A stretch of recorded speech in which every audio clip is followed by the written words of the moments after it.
Hi, this is Shireen Khan, senior producer at URL Media. This episode is a co-production between the Epicenter NYC podcast and Twice as Good. We're fresh off the heels of the DNC in Chicago, where we captured a powerful conversation between URL Media CEO Mitra Kalita and two trailblazing South Asian politicians. We spoke to Arvind Venkat, a state representative from Pennsylvania, and Shekhar Krishnan, a New York City council member whose district includes Jackson Heights, Queens. Arvind and Shekhar are the first Indian Americans to hold their offices.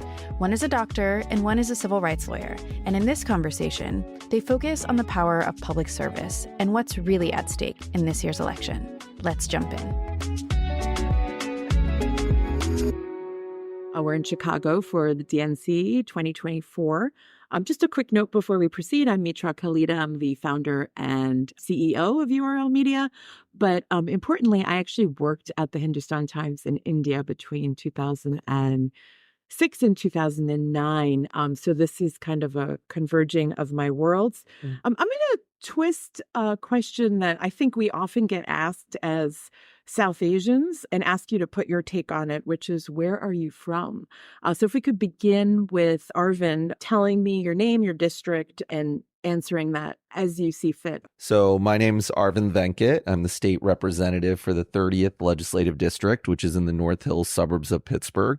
So I'm from McCandless in the north suburbs of Pittsburgh, and that's where I've lived for 17 years. But I was born in Madurai in Tamil Nadu.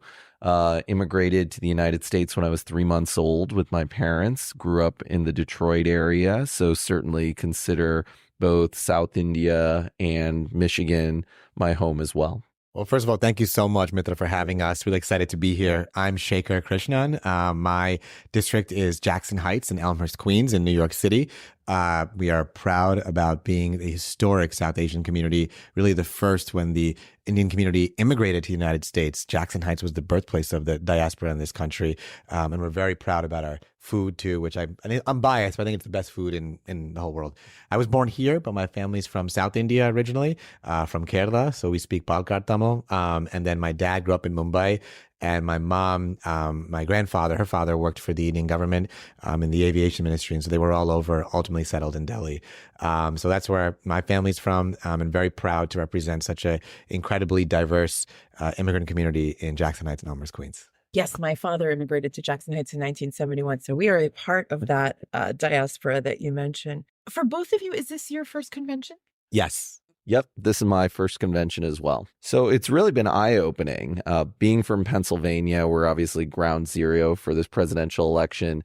Seeing so many elected officials, so many journalists, so many of just everyday Americans who are here at the convention asking, what's going on in Pennsylvania? How is it going to go this election? I think it really has put a spotlight that I think I realized, but I maybe now see it more, how critical both this election is going to be, as well as how critical Pennsylvania is. And we're seeing that highlighted at this convention. I'm going to stay with you for a moment because both of you, we asked you to do this because you're voting delegates. You actually have a job that you're doing here. Can you explain a little bit, Arvind, about what that means? So the way it works in Pennsylvania is that I was elected by my community, Democrats in my community, to be a pledged delegate to this convention. When I was asked to be part of the convention and on a delegate slate, it was when President Biden was running for office at the time. That obviously is no longer the case, but my job as a delegate is to represent my community towards the candidate that I'm pledged to. And when President Biden dropped out, it was to assess the candidates. And, I was very happy to support Vice President Harris as our nominee. So it's really voting for who the Democratic nominee is going to be for president and vice president. I'm Governor Josh Shapiro. The proud governor of the Commonwealth of Pennsylvania. Together, Pennsylvania cast 178 votes for the next Madam President of the United States, Kamala Harris, and Vice President Tim Walz. Yeah, I mean, I think Arvind, explained it really well. Just taking a step back, I would say, first of all, this convention has been electric. The excitement, I think two themes that we've heard, which I know for the New York delegation really stuck with us too, was one, joy, how we're really feeling the energy, the importance, the joy of the moment, looking forward and not moving backwards. And the second is the convention is happening 76 days before the election. So we feel joy now, but we have to really commit to doing the hard work of campaigning in this short, sprint really that we have left to make sure that Kamala Harris and Tim Walz are elected president and vice president. My path is a little bit different to me, delegate, than Arvind's, and it's a good way to really capture how you become a delegate. Arvind was elected. I wasn't elected. I was chosen by Governor Hochul and the Queens Democratic Party to make sure that the New York delegation really, and the Queens delegation in particular, represented the extraordinary diversity we have. So to be one of the South Asian delegates, one of the few ones representing all of New York State, and of course the only one from Queens, I think is also really touching to me in this historic moment when we're about to elect a Black American and South Asian American president, and is a way to make sure that our delegates and our delegation overall really reflects the diversity of the Democratic Party in New York City and in New York State overall. I think what brings the Indianness to center in this convention, of course, is, as you mentioned, the identity of Kamala Harris, Sure. Which has actually become an election issue, right? Donald Trump has mentioned a few times, I thought she was Indian. I didn't know she was Black.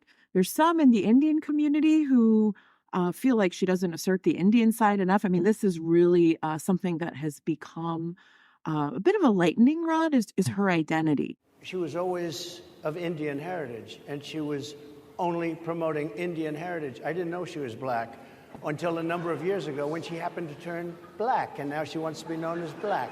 So I don't know, is she Indian or is she Black? She has always identified as a Black woman. She went to a historically Black college. I respect either one, but she obviously doesn't.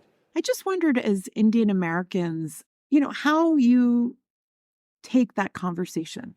It resonates with me in a few different ways. The first is on a personal level. As someone who was born in Tamil Nadu, like Kamala Harris's mother, it was a point of great pride to see someone like Vice President Harris ascend now to be our presidential nominee. And I think about it in the context of my family. I'm with my wife, who's also South Indian, and we're raising two girls who are going to be voting in this election for the first time, two young women, that they get to see a South Indian woman on the ballot speaking tonight in front of the convention to be our presidential nominee really speaks to the possibilities in this country. And I'm the first, like Shekhar, I'm the first Indian American elected to our state house in Pennsylvania.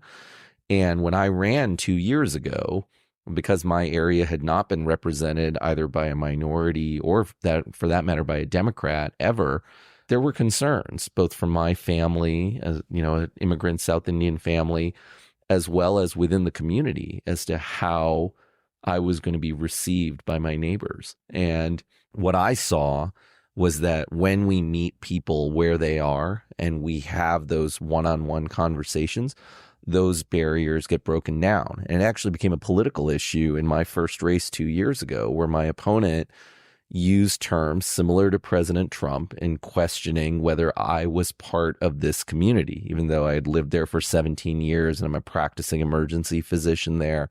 I think we have a changing America where we are seeing the growth of minority populations, including the Indian American population, and change is hard.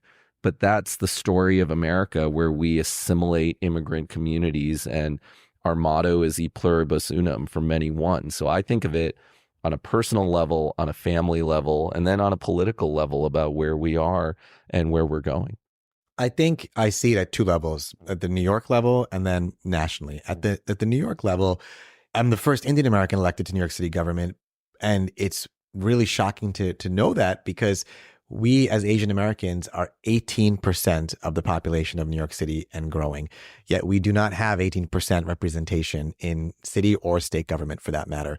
We have the largest class of Asian American electeds now in the New York City Council, with 7 Asian Americans, but that's far fewer than what our representation should be. And that really says something about the gap between the growing size power and contributions of our community and the lack of representation. Arvind and I are both the first, but I'm sure he'd agree with me too, that we definitely do not want to be the last. And we have to make sure that continues to grow. So that representation, to have in Kamala Harris someone at the national level who is Indian American and Black and who represents both communities and brings that history to the White House, I think is very exciting and long overdue in many ways. Nationally speaking, I think this othering that Donald Trump is engaging in this dangerous racism and xenophobia, it really shows you the difference between both parties. Democrats are a party that recognizes and champions the contributions of our immigrant communities to this country. That's personal to me, not only being a child of immigrants, but also in Jackson Heights, a historic community of immigrants from all over the world. We were the epicenter of the pandemic. And who was it that was making sure that everyone in New York City got the support they needed? Was our immigrant essential workers. And so you have one party that understands that and champions and recognizes the contributions of immigrants to our society and wants to make sure they're protected and their rights are protected and they have resources and services in their languages. And you have another party with this cult of personality that engages in really dangerous stereotypes, attacks about immigrants, keeping immigrants out, othering us. And that's really how stark the choice is in this election. And he's done this before. He did this against Obama too. He's doing the same playbook of xenophobia. The demands from your own community sometimes can feel like a lot. And so both of you are in local positions. I just wondered how you reconcile, the demands from a community that might say, for example, what's your position on Kashmir or on some foreign policy. And we can even relate this, if you want, currently with what's going on at the convention in terms of Gaza. And for local politicians, I'm just wondering how you reconcile your identity, your people, but also you're sounds like both of you have a bit of a moral obligation to those who've come before you and a reality of you need to ascend within your own party and work within institutions that really don't include a lot of people that look like you. So I think that is, not only a great question, but also a very complex one. And it's something that we have to navigate always as local elected officials. I try to keep certain principles in mind. The first one is in representing such a diverse district, I want to make sure that all our communities feel that we are together in this fight in New York City, in America, that there's so much more in terms of our bonds and commonalities that we share than differences. I'm an Indian American that represents a district where there's a large Latino community. I speak fluent Spanish in my district. I'm an Indian American representing Jackson Heights, where right now the Bangladeshi community far outpaces the size of the Indian community in the district. There's a fast-growing Nepali Tibetan community. It's essential that we all see our efforts in solidarity with each other across immigrant communities, with Black and other brown communities too. That's really what New York City and American Story is about. And I've been so touched that so many of my constituents understand that and know that we have a shared common bond, no matter where we came from, because we're all, as communities, just trying to make it here, just trying to make it by in New York City and in this country. And so that's my initial perspective and how I approach the work.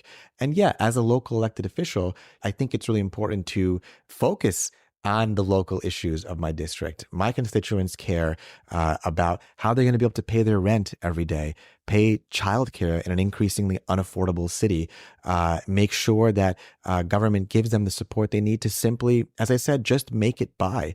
And that comes first and foremost. And I think I focus on that. And to the extent that issues internationally intersect with local or New York City issues, that maybe will affect how I approach it. But I really see my work as representing the constituents of my district. And I've been fortunate that they see it that way too. Yeah, I would agree with Shekhar that as a state level elected official, getting into international relations, whether it's issues in India or Pakistan or getting into Israel-Gaza issues, I'm very clear with my constituents that I, have personal opinions on this, but this is not my role within government, and try to be empathetic accordingly. But I do think being the only Indian American in the state legislature, in the state house, and really being the only Asian American elected official for the western 2/3 of our state in Pennsylvania, I do have a responsibility to be an ambassador for the Asian American and really for the South Asian community that I do have a representation for. So I take it as a point of pride. My mom jokes with me that she sees me on social media going to more Indian and Asian events than I ever wanted to as a kid. But I go all the time. I'm of Thummer background. I was at the Thummer Sangam picnic this past weekend. I was at an India Day celebration at the University of Pittsburgh. These are things that I make a point of going to because I feel the need to represent that community and to show that this is part of the American identity and part of the Pennsylvania identity that we should all be able to celebrate. We've all mentioned Gaza. I just wanted to kind of get your thoughts on how this has played out at the convention. Shekhar, I know you've written an op-ed, so maybe we start there on, you've come out, I think, pretty early over the last 300 plus days of this conflict. But any thoughts on how that's landing here? Yeah, I think it's, I was very heartened to see the way in which the calls to ensure we have an immediate and permanent ceasefire in this conflict, and to recognize that we need to also ensure not only that the war ends with a ceasefire, but that hostages are returned, and recognize also the incredible amount of suffering that both Gazans and Israeli families whose hostages are still in captivity are feeling right now. I think that the fact that was spotlighted at the convention by numerous speakers, from President Biden himself to Congresswoman Alexandria Ocasio-Cortez, I think really was important and very encouraging to see, because this conflict, the humanitarian toll has just been, and the pain has been really horrific. We're working around the clock, my Secretary of State, to prevent a wider war and reunite hostages with their families and surge humanitarian health and food assistance into Gaza now.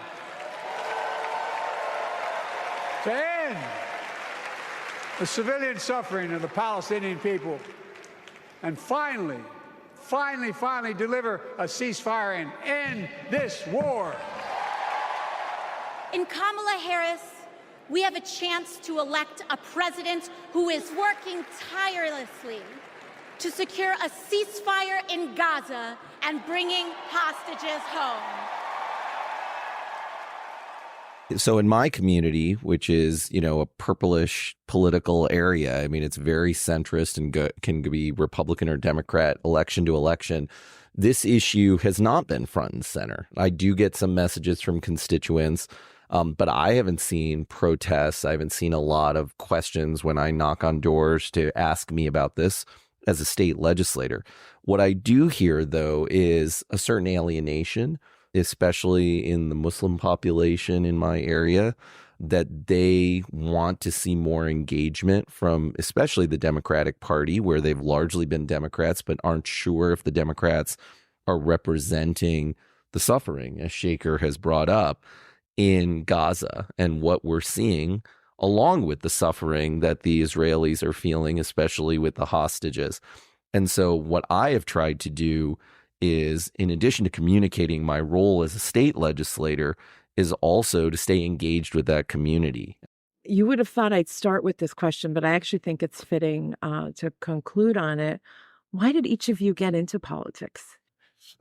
Well, I think very good question. And it's helpful to reflect on that, once in a while when running around so much, you have to take a minute to really pause and remember that too, and hold that close. I was a civil rights lawyer for 13 years before. And I always said when I ran that I'm running because I know how important it is for everyone to have a home, because where you live affects everything else around you. The access to healthcare you have, the support that you need for your small business, to pay your rent, to afford childcare. And so as a lawyer, before representing tenants against housing discrimination, I just knew how important it is to make sure you have a home. And home is different, means different things. It's a home, it's where you live. It could be a home that's 10,000 miles away, and making sure the community you live in now helps you remember that home that's 10,000 miles away too. And I think that's also a crucial issue, as Arvind mentioned, in the election right now too, right? Is when you think about where we all live, putting aside party differences and everything, every American, just like every New Yorker, cares about making sure they can afford where they live, making sure their child care or their care for their ailing parent is affordable, making sure that they have what they need to make it by where they live. That's really front and center on everyone's minds right now. And there's only one party that is truly focused on that.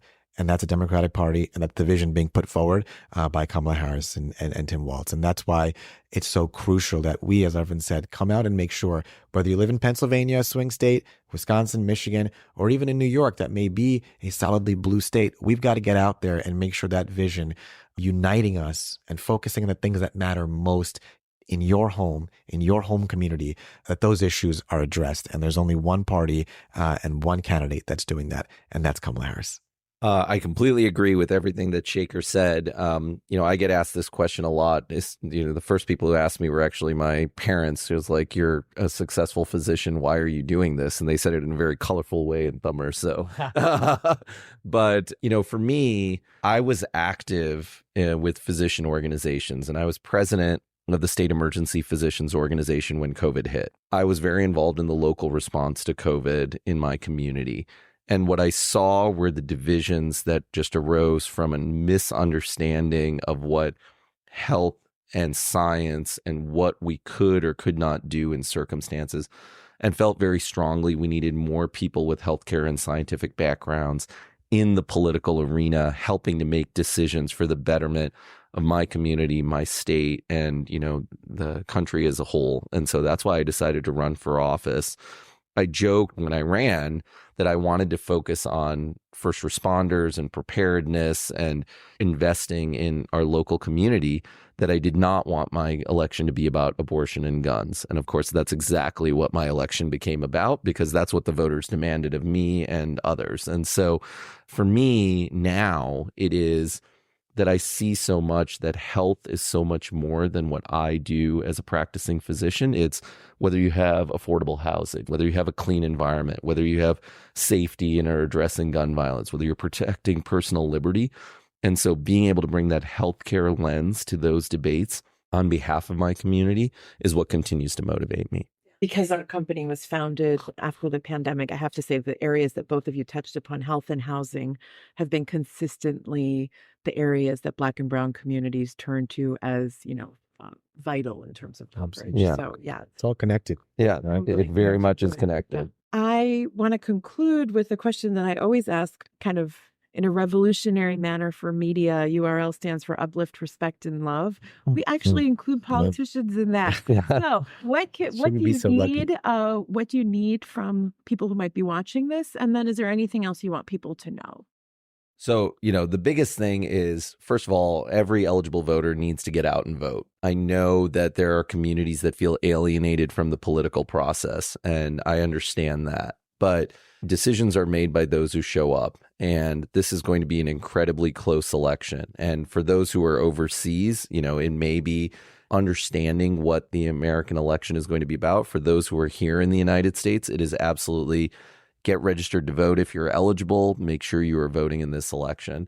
I think for me personally, being in a kind of a ground zero area within a ground zero state, I'd love to have people come out to my community to knock doors, to meet with voters.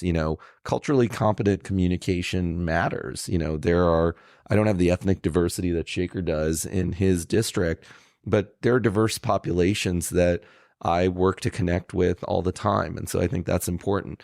And then the worst part of politics, unfortunately, is fundraising. It's something that every elected official has to do, but you need resources in order to be able to communicate with the voters about what are the values that you care about and what you're trying to accomplish. And so anybody can go to venkatforpa.com who's here in the United States and is a citizen or a permanent resident, and contribute to my campaign. Certainly encourage you to contribute to the Harris Walz campaign and any election in Pennsylvania, because it is going to be ground zero in this election. Well, I'd say both on the national and local. Nationally, there's no question the stakes couldn't be higher in this election. Think about any issue that you care about. There are two visions being offered, two very different visions for this country. One that we're moving forward and one where we're moving backward. Whether it's, as we talked about, housing and being able to afford your housing, healthcare, childcare, these issues are all on the ballot. And so, You have to think about who's going to take us forward on these issues, as Bill Clinton said in his speech last night, and who's not only not even take us backwards, but who's not even focused on this issue. There's only one answer on it. And so get out and vote. We talk about these issues and we're here today, but it's really, at the end of the day, all that matters is that you're out knocking doors, talking to neighbors, and ultimately getting you, your friends, and your family to vote. We have such a short window of time left, and this election will decide so much about the future of this country. And get involved locally, as Arvind was saying too. It's not just the national level that matters, but when you step outside your door, everything that touches you or you interact with on your way to work or to school is affected by local politics. And so it's important to keep that energy going, to vote for the right candidates that represent you in office, in your community, in your city, in your state. Keep that political momentum activism going, because that's the only way that we are going to be able to ensure that we have the representation for our communities of color, especially, that have lacked it for so long. And follow, our work. I'm on social media at Vote Shaker. Sign up on our newsletter on the New York City Council website as well to get our updates too. But really look out to fund and support the candidates that speak your vision and your values, whether it's in your hometown or across the country.